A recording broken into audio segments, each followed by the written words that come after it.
السلام علیکم ورحمۃ اللہ وبرکاتہ۔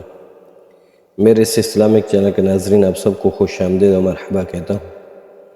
آج انشاءاللہ عز و جل یہ حدیث پڑھوں گا کہ مسافر کا روزہ، کیا جو شخص سفر پہ جائے روزہ رکھے یا نہ رکھے۔ یہ حدیث سماعت فرمائیں۔ عن عائشہ رضی اللہ تعالی عنہا ان حمزہ بن عمرو رضی اللہ تعالی عنہ قال للنبی صلی اللہ علیہ وآلہ وسلم أأصوم في السفر وكان كثير الصيام فقال إن شئت فصم وإن شئت فأفطر۔ یہ اس حدیث کا ترجمہ سماعت فرمائیں۔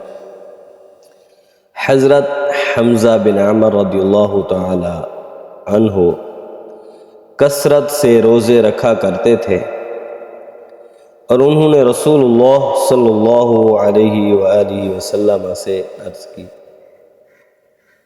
کیا میں سفر میں روزہ رکھوں؟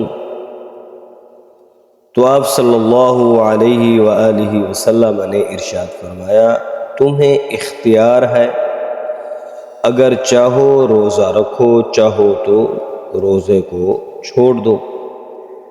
یہ حدیث صحیح بخاری شریف کے اندر موجود ہے، اس کا جو نمبر ہے 1943۔ اسلام نے مسافر کو روزہ رکھنے یا چھوڑنے کا اختیار دیا ہے۔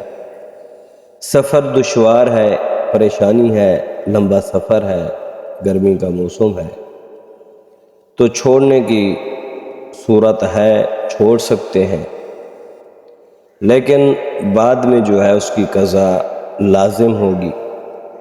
لہذا مسافر اپنی سہولت سے کوئی بھی صورت اختیار کر سکتا ہے۔ اگر روزہ رکھ کر اس کو کسی قسم کی کوئی پریشانی نہیں ہے تو پھر ٹھیک ہے، اگر روزہ نہیں رکھے گا تو پھر بھی اس کو اجازت ہے بعد میں جو ہے وہ پھر اس کی قضا کر لے۔ تو دعا ہے اللہ تعالی ہم سب کو سارے روزے رکھنے کی توفیق عطا فرمائے۔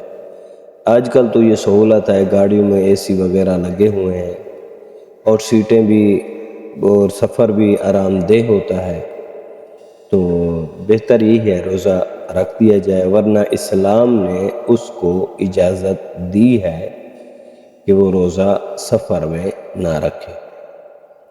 تو اللہ تعالی ہم سب کو سارے روزے رکھنے کی توفیق عطا فرمائے۔